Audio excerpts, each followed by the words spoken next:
C'est l'édito du lundi. Aujourd'hui, on va parler de voitures silencieuses, de montres connectées, de médias payants. J'ai roulé pendant quelques années avec des voitures hybrides et je me déplace aujourd'hui principalement avec un vélo à assistance électrique, un VAE.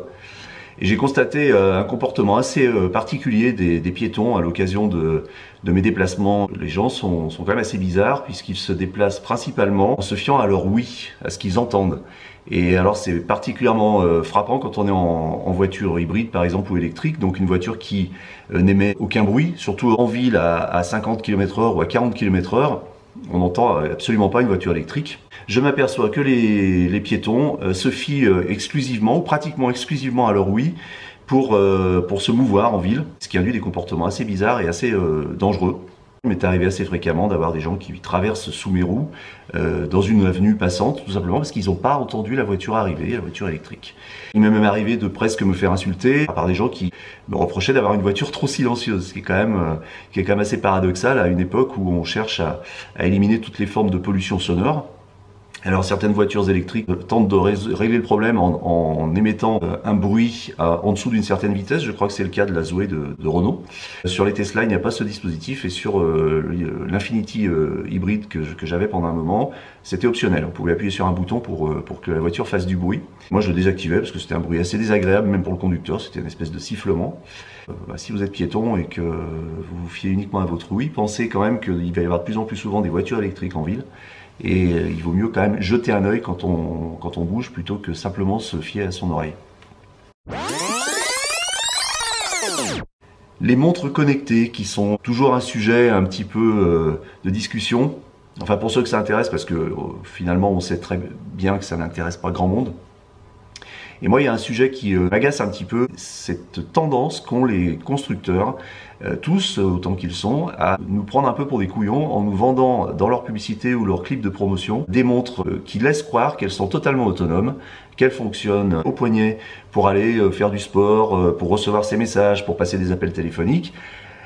Simplement, ils oublient juste une chose, c'est que la plupart des montres qu'ils vous proposent ne sont pas autonomes, elles sont connectées, c'est bien différent. Et elles sont connectées à quoi? Généralement, dans 99% des cas, au téléphone.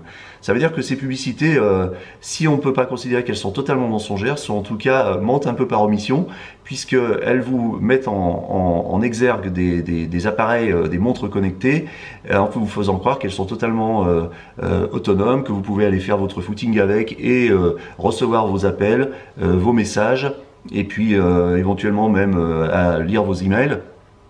Alors que en fait c'est pas du tout le cas. La plupart des montres connectées ne sont connectées qu'au téléphone. Et j'en veux un peu aux constructeurs parce que moi j'ai eu le cas avec Samsung qui a longtemps fait le teasing depuis le l'IFA l'an dernier de sa montre Samsung Gear S3, celle que j'ai actuellement, qui est une très bonne montre par ailleurs, en laissant croire que la montre était totalement autonome et indépendante du téléphone, ce qui n'est pas le cas. Et moi quand je l'ai reçue, j'ai cherché où on mettait la puce SIM et j'ai pas trouvé. J'ai demandé à Samsung, je leur ai dit mais elle est pas connectée au réseau alors cette montre, elle est juste connectée au téléphone comme les autres. Et Samsung m'a répondu avec une espèce de silence gêné et d'ailleurs ils m'ont jamais vraiment répondu. Je suis tombé cette semaine sur deux articles coup sur coup, dans le JDN et dans le Figaro, traitant des nouveaux modèles économiques des médias connectés, des médias sur Internet, des pure players, et puis même aussi des médias traditionnels qui ont une version Internet.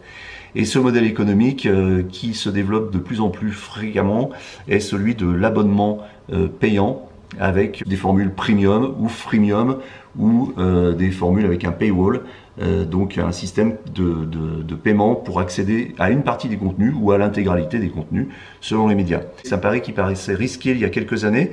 Certains médias s'y étaient essayés et y avaient renoncé parce que ils perdaient leurs lecteurs et personne ne voulait acheter. Dans une deuxième vague, il y a 4-5 ans, des grands médias comme le New York Times et puis après les médias français pure player comme Mediapart ou Arrêt sur Image se sont mis à ce modèle-là, qui est un modèle, alors en tout cas pour Mediapart, exclusivement sur abonnement. Il semblerait que pour certains ça fonctionne.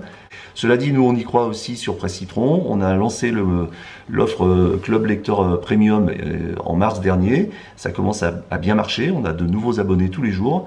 Évidemment, on est encore très loin de notre objectif. Notre objectif, ça serait idéalement d'avoir 5000 abonnés de façon récurrente et régulière, ce qui nous permettrait d'avoir une partie de notre modèle économique économique pérenne et sans pression publicitaire, et nous permettrait probablement de salarier au moins à plein temps 2 ou 3 voire 4 rédacteurs, ce qui serait parfait.